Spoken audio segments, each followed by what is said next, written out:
Bonjour. Bonjour. Est-ce que ça vous semble plus difficile de réussir parce que vous êtes une femme? Peut-être. Et peut-être, on va voir aujourd'hui pourquoi. Est-ce que vous arrivez à réussir dans vos projets? C'est ce qu'on va voir aujourd'hui. Donc, moi je suis Dominique Jacob, je suis thérapeute psycho-énergétique et j'accompagne les femmes dans leur dynamique de réussite, dans différents programmes. Dans le programme Femmes débordées, reprends les commandes de ta vie, et puis un programme plus spécifique pour les femmes entrepreneurs qui veulent travailler moins et gagner plus en fait, voilà. Donc, dans ce live, je vais vous dire, vous donner des clés pour sortir de ce piège du fait de croire que les femmes sont moins aptes à réussir que les hommes. Mais d'abord, je vais vous expliquer ce qui se passe, ce qui se passe en fait, par rapport à ça, et d'où est-ce que ça vient, pour certaines en tout cas. Donc, celles qui sont là, je vous demande de me laisser un petit message en commentaire, que je sache si vous êtes là ou pas. Donc, salut Priscilla, j'espère qu'il y a d'autres personnes qui vont arriver. Oui, il y a d'autres personnes qui sont là. Donc, laissez-moi un petit commentaire que je puisse vous dire bonjour. Moi, je suis vraiment ravie de pouvoir vous transmettre ces éléments-là. Salut Joe. Et de pouvoir voilà être avec vous ce soir. Mais voilà, moi, j'ai besoin de savoir que vous êtes là aussi pour pas parler dans le vide. Donc, merci à celles qui m'ont laissé un petit commentaire. Les autres, laissez-moi un petit commentaire que je puisse savoir que vous êtes là. Oui, salut Marie-Pierre.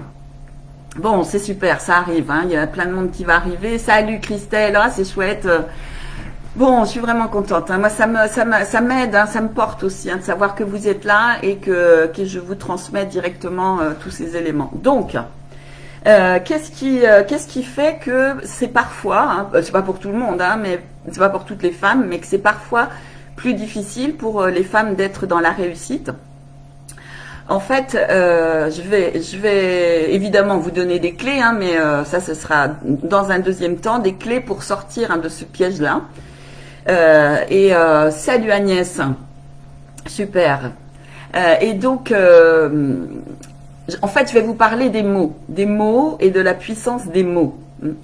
Nos pensées, elles sont formées par des mots, et donc c'est vraiment tout ce que nous faisons en fait est directement lié aux mots que nous avons dans la tête.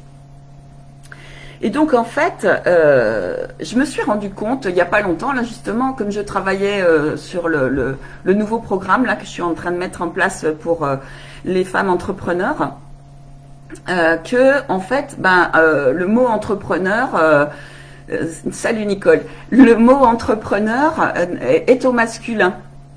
Je me suis dit tiens, c'est bizarre, mais voilà. Leader, c'est pareil. Bon, leader, après ça vient de l'anglais. Mais c'était très drôle d'ailleurs parce que j'avais écrit leader à la fin EURE et dans une de mes publications, et il y a une femme qui m'a dit mais non, ça s'écrit pas comme ça, voilà. Et donc en fait, je savais que ça s'écrivait pas comme ça, mais moi j'avais inventé ce mot parce que je trouvais que c'était embêtant de parler des femmes leaders et que ce soit un nom masculin, et que ça me paraissait important que ce soit un nom féminin. Mais en fait, toute l'histoire est là. Et c'est vraiment une question d'histoire dans la grande histoire. Les mots de la langue française, en fait, la langue française est sexiste. Elle favorise le masculin. Moi, je me souviens, quand j'étais enfant, sûrement vous aussi, vous avez entendu ça quand vous étiez à l'école, quand vous étiez enfant, que le masculin l'emporte sur le féminin. Ouais. Si on dit 100 belles femmes avec un homme sont beaux, 100 femmes et un homme sont beaux. Pourquoi, alors qu'il y a 100 femmes et qu'il n'y a qu'un homme, on dit beau?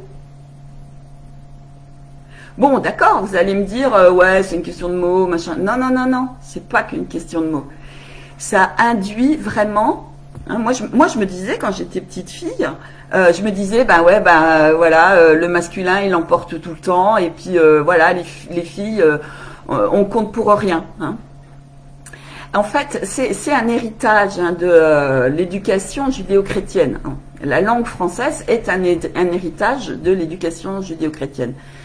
Et donc, dans cette éducation, il y a eu toute une évolution au cours du temps, mais notamment au moment de la Révolution française, et que les femmes, c'était le même droit pour tous, et voilà, et donc comme les hommes avaient beaucoup le pouvoir, il n'était pas question pour ces hommes-là que de partager avec les femmes. Et donc, en fait, il y a eu énormément de mots féminins qui ont été enlevés hein, du vocabulaire et du dictionnaire. Hein. Et donc, on a encore cet héritage-là aujourd'hui. Mais ça va plus loin que ça. Quand je parle de l'éducation judéo-chrétienne, alors après, quelle que soit notre religion, ça c'est pas l'important, c'est que la langue est liée à l'histoire. Donc c'est par rapport à la langue française, hein, c'est pas par rapport à la religion, mais c'est par rapport à la langue française. Bon, dans d'autres langues, hein, il y a aussi des similitudes, mais voilà. D'ailleurs, donc je reprends par rapport à la langue française. Par exemple, la Déclaration des droits de l'homme, qui a été faite vers 1800 par là, je ne sais plus exactement, et en France, c'est les droits de l'homme, bon, avec un H, mais on sait qu'un homme sur deux est une femme. C'est surprenant, hein, alors que dans les pays anglophones, c'est the human rights, c'est-à-dire les droits humains, hein, et pas les droits de l'homme. Et donc la langue française est très empreinte de tout ça. Et donc je parlais de l'éducation judéo-chrétienne. En fait, dans les modèles de l'éducation judéo-chrétienne, hein, ce qui remonte à 2000 ans, hein, depuis le Christ, à cette époque-là, les femmes donc avaient deux choix, et ça s'est perpétué avec l'éducation. Hein. Soit elles étaient Marie comme Marie, hein, les deux modèles qui nous sont donnés en fait, c'est Marie, la femme immaculée, pure, aimante, la mère absolue qui baisse pas en fait, hein, et Marie-Madeleine qui est considérée comme une prostituée, alors que c'était une femme autonome, une femme libre. Et donc elle a été bafouée, salie par l'éducation judéo-chrétienne, je vais dire comme ça pour prendre un raccourci, hein, dans les années 300.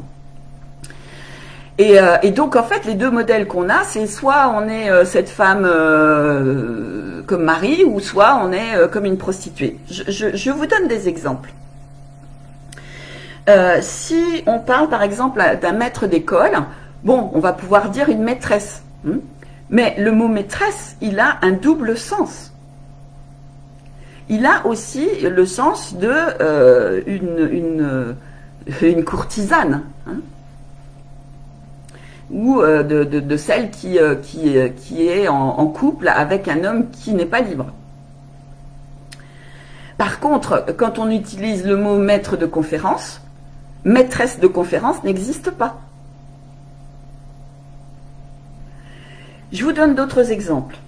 Dans le sport, par exemple, quand on parle d'un gagneur, hein, un homme qui gagne, ben, le féminin, le nom féminin, c'est gagneuse.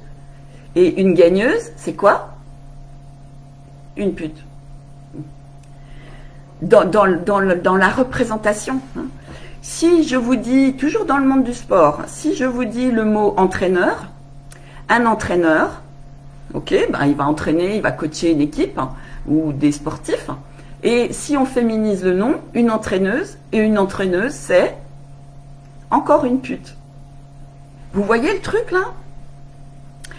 Et puis on reste sur le côté gagné. Il y a le vainqueur. Le mot en féminin n'existe pas.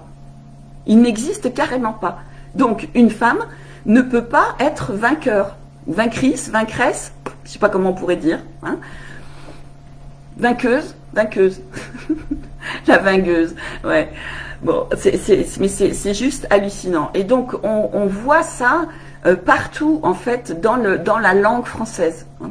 Et donc, ça induit comme une espèce de dévalorisation chez les femmes qui vont du coup avoir plus de difficultés si elles se laissent vainqueuses. Oui, merci Priscilla. Si elles se laissent embarquer par ce langage, du coup, c'est beaucoup plus compliqué de réussir. Donc, un autre exemple, tiens, c'est vrai, j'avais noté ça. Une femme à qui qu'on veut insulter au plus haut point, encore, on va la traiter de pute. Et un homme qu'on va vouloir, pareil, insulter, on va le traiter de fils de pute. C'est encore la femme, hein, c'est sa mère du coup qui est pas bien, quoi. Voilà. Donc, mais c'est vraiment très fort en fait. Hein. On n'a pas conscience de la puissance des mots, mais moi qui travaille avec la PNL, programmation neuro-linguistique, donc justement, on fait attention aux mots et à la linguistique. Les mots ont une portée incroyable. Hein. On n'imagine pas, mais c'est vraiment faramineux.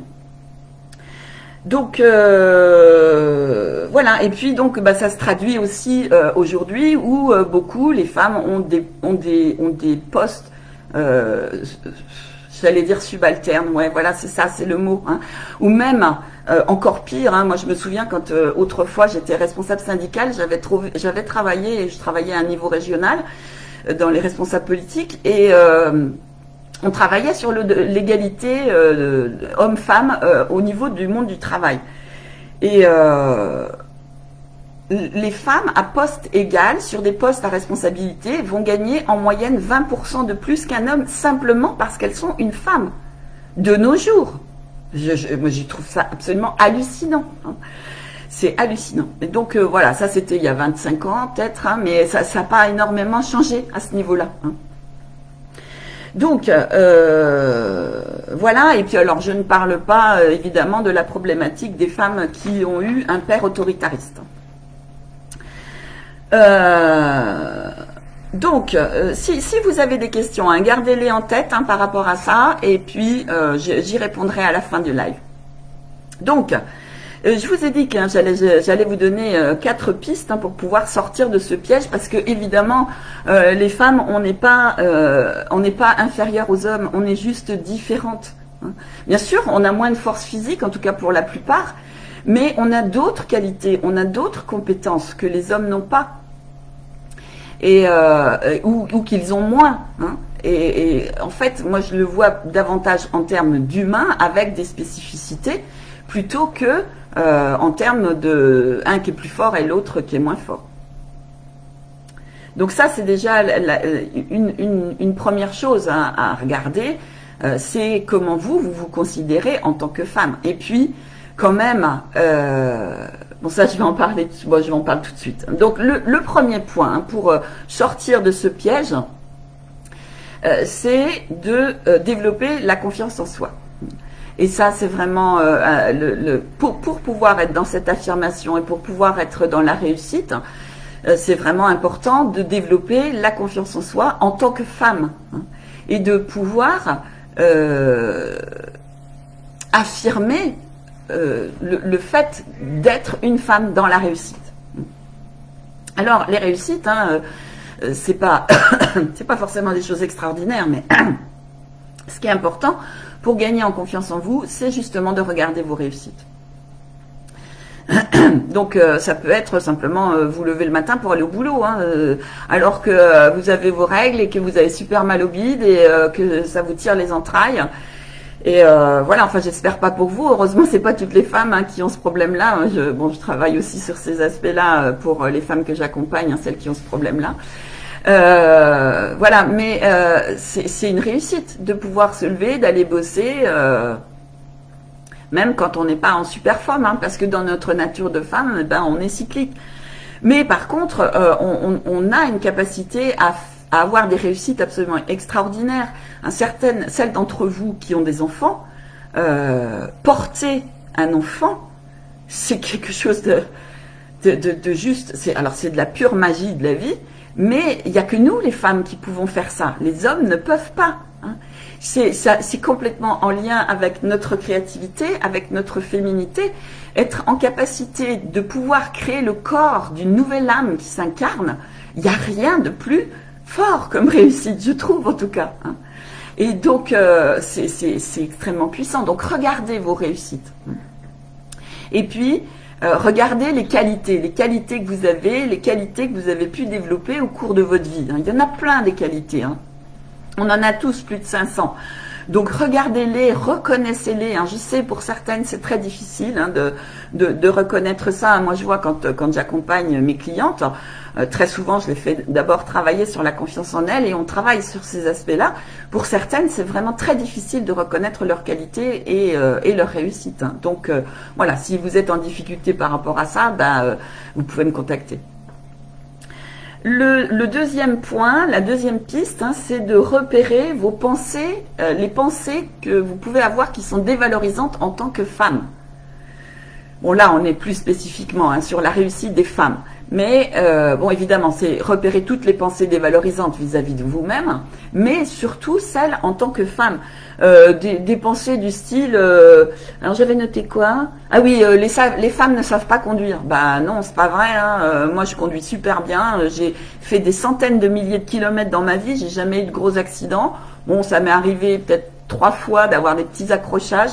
Je me gare, j'ai une grosse voiture, je me gare comme ça, juste au rétro, je me retourne même pas. Voilà, bon, donc c'est pas vrai que les femmes savent pas conduire. Bon, d'accord, il y en a qui y arrivent pas bien, mais je connais aussi des hommes qui conduisent pas bien, hein. Vous voyez, ça c'est une réflexion dévalorisante pour les femmes. Dans le même style, hein, les femmes n'ont pas le sens de l'orientation. Ben, c'est pas vrai, c'est pareil. Moi, je me perds très rarement. C'est extrêmement rare que je me perde. Et puis, de toute façon, on n'est jamais perdu. On est toujours quelque part et on se retrouve toujours. Mais voilà, moi, j'ai un sens de l'orientation absolument extraordinaire. Donc, c'est pas vrai, hein. Qu'est-ce que j'avais noté encore ?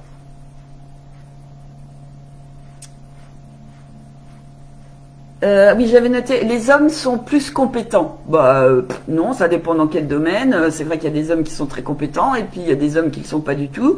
Et il y a des femmes qui sont extrêmement compétentes. Et voilà, tout ça, c'est juste des représentations dans la tête. Donc, notez, écrivez, hein, vraiment, quelles sont les pensées dévalorisantes que vous avez vis-à-vis de vous-même ou vis-à-vis des femmes, hein.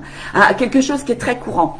J'entends ça très souvent. Je préfère travailler avec des hommes parce qu'avec des femmes c'est toujours compliqué. Moi j'ai travaillé en milieu hospitalier pendant 20 ans, donc il y a majoritairement des femmes. J'avais pas de difficulté particulière à m'entendre avec les femmes. Donc ça dépend de là où on en est, de qui on est, des gens qu'on a dans notre entourage.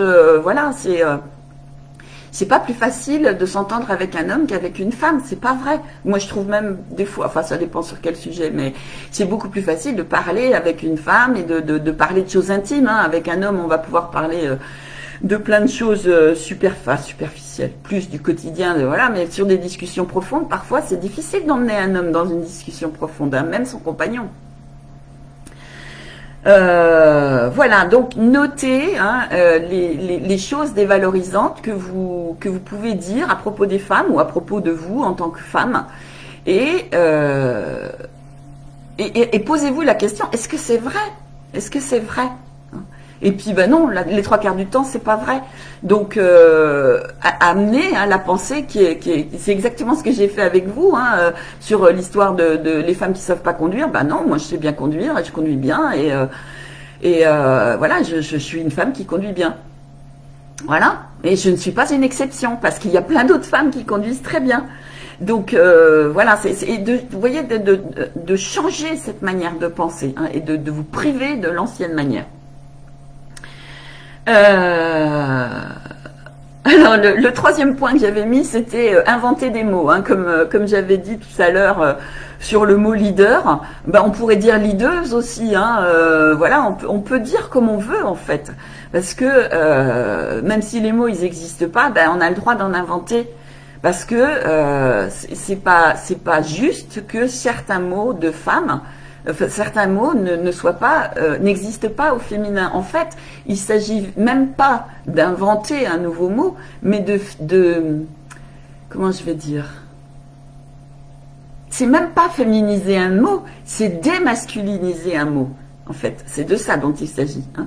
Parce qu'il y a des mots qui, comme vainqueur, par exemple. Hein, bon, il y a quelqu'un qui m'a dit vainqueuse, hein, mais je suis pas certaine que ce soit dans le dictionnaire. Puis ça sonne bizarre à l'oreille. Hein. Mais peut-être que ça existe maintenant dans le dictionnaire, mais bon. Et donc, autorisez-vous à inventer des mots qui sont au féminin pour parler de vous.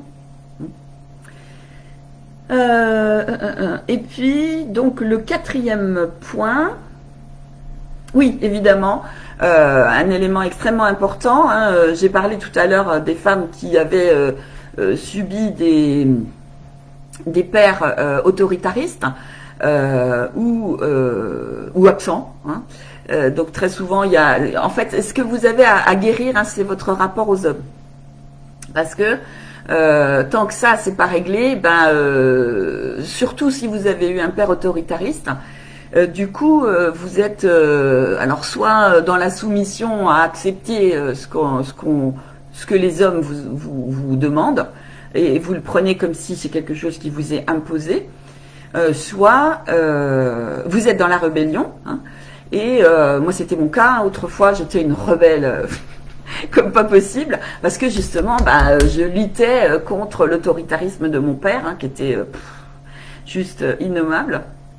Et donc, voilà. Mais en fait, il y a une 3e voie possible. Hein. Il n'y a pas de lutte à avoir. Il y avait des gens l'autre jour, une femme qui me demandait ma définition du féminisme, mais en fait, le féminisme, c'est pas lutter contre les hommes. Au contraire. C'est juste de se reconnaître en tant que femme avec nos compétences de femme, avec nos qualités de femme, avec qui nous sommes en tant que personne cyclique. Hein, notre cycle menstruel est très important. Évidemment, c'est le cycle de la vie, donc c'est le cycle de la nativité, de la création. C'est quelque chose de puissant. Donc, c'est d'apprendre à être cette femme avec notre cycle, avec nos aspects cycliques et nos humeurs cycliques qui vont avec notre cycle menstruel. Et donc, voilà, ça c'est vraiment super important. Et donc, en soignant vos blessures, vous allez pouvoir être cette femme. Et il n'y a pas de je réussis mieux que les hommes ou les hommes réussissent mieux que moi. Il y a juste, je suis qui je suis. Et je suis une femme dans la réussite. Dans la réussite de mes projets, mais ça peut être des choses toutes simples, hein, simplement de prendre du temps pour soi, comme ça peut être monter une entreprise, comme ça peut être changer de travail, comme ça peut être s'installer à son compte, comme ça peut être diriger une équipe, peu importe, c'est ça vos projets, d'être dans la réussite dans vos projets. Voilà, donc si vous avez, est-ce que vous avez des questions? Donc écrivez-moi les questions dans les commentaires, hein, que je puisse y répondre. Donc voilà, oui, il y a Céline aussi qui nous a rejoint, Sonia, Agnès. Voilà, écrivez-moi vos questions. Pendant que vous m'écrivez vos questions sur ce sujet, et donc, bon, je reviens sur le fait que de l'importance des mots. Hein. Soyez vraiment très vigilante sur les mots que vous utilisez parce qu'ils ont une puissance extraordinaire. Et donc, sur vos pensées. Et en attendant que vous écriviez vos questions, donc je vous avais vu, hein, j'ai mis, je vais donner la semaine prochaine une formation qui s'appelle Penser trop, débrancher et gagner en efficacité. En fait, c'est une suite, c'est une formation que je vous offre, hein. C'est quelque chose de vraiment extrêmement précieux. Ça sera sur 3 jours, je vais faire 3 lives la semaine prochaine, le mardi, mercredi et jeudi, sur justement ce sujet-là, comment arrêter ses pensées incessantes et comment être davantage en efficacité. On va approfondir, hein, le live que j'avais fait sur ce sujet-là d'il y a 15 jours, je crois. Voilà, je vais vous donner plein de clés, il y aura des expérimentations, vous pourrez poser plein de questions, voilà. Donc, je vais vous mettre, tiens d'ailleurs, pendant ce temps-là, je vais vous mettre le lien de l'événement pour que vous puissiez dès maintenant vous y inscrire, si ça veut bien.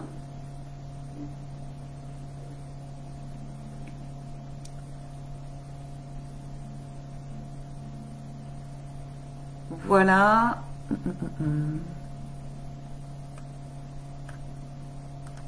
Je vous mets le lien dans les commentaires. Comme ça, pour celles qui sont intéressées, vous pourrez déjà vous inscrire. Ah, qu'est-ce que j'ai fait là? Une bêtise. C'est pas ça du tout. Ferme-toi. Voilà. Donc, est-ce que vous avez des questions? Non, pas de questions. Est-ce que j'aurais été suffisamment claire justement dans ce que j'ai expliqué? Donc, je vous redis deux choses. Pour les 4 pistes, pour arriver à sortir de ce piège de se faire croire qu'une femme, pour une femme, c'est plus difficile de réussir, c'est de développer la confiance en vous, de repérer vos pensées qui peuvent être défavorables, qui peuvent être dévalorisantes en tant que femme ou quand vous parlez de vous ou des autres femmes, d'inventer des mots qui soient au féminin, et puis de guérir vos blessures dans vos rapports aux hommes. Alors, j'ai une question. Que faire dans le cas où je suis dans la rébellion pour l'inapaiser ou lâcher? Pour m'apaiser. Eh ben, justement, ça fait partie des choses que je vais expliquer dans la formation de la semaine prochaine. Parce que, voilà, la rébellion, il y a beaucoup de colère derrière, il y a beaucoup de sentiments de ne pas être respecté, d'injustice, il y a tout ça derrière. Donc, il y a vraiment des choses à faire par rapport à ça. Et puis, une chose importante, c'est de se reconnaître soi dans ses propres valeurs et dans ses qualités, dans ses compétences, dans qui nous sommes en tant qu'être merveilleux. Est-ce que ça répond à ta question, Christelle?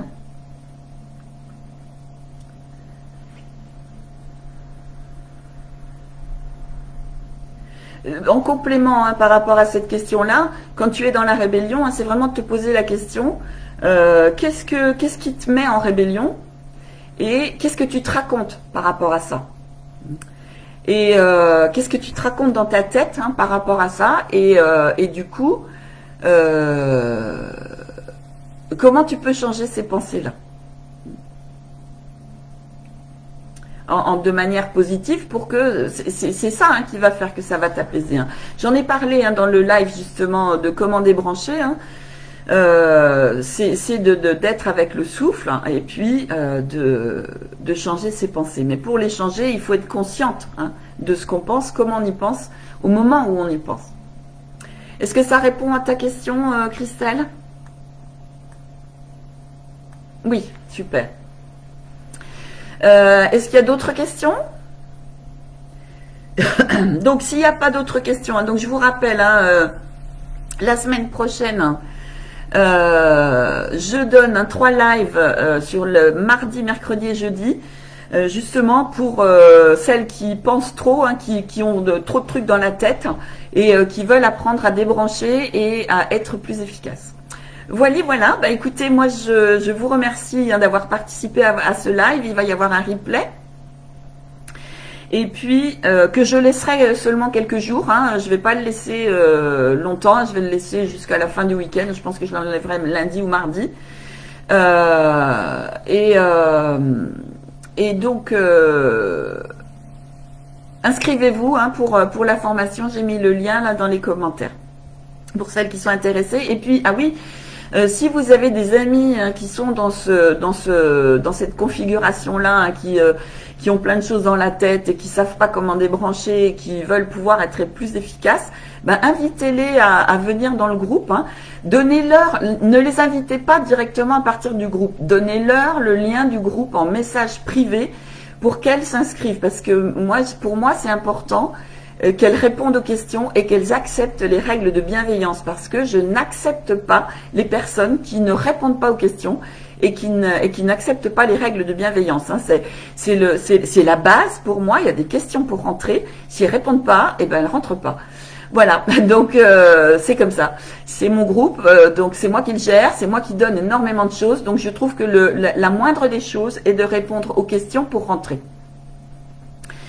Voilà, et puis moi ça me permet aussi de savoir qui rentre et de faire du tri, hein, parce que je vous assure qu'il y a plein de gens que je laisse pas rentrer, hein.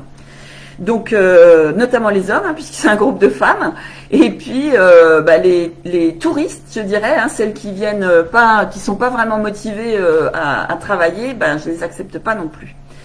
Voilà, parce que ce que je donne est précieux, et donc je le donne que aux personnes qui sont là et qui participent et qui voilà, qui sont dans cette bienveillance là par rapport aux autres et par rapport à moi.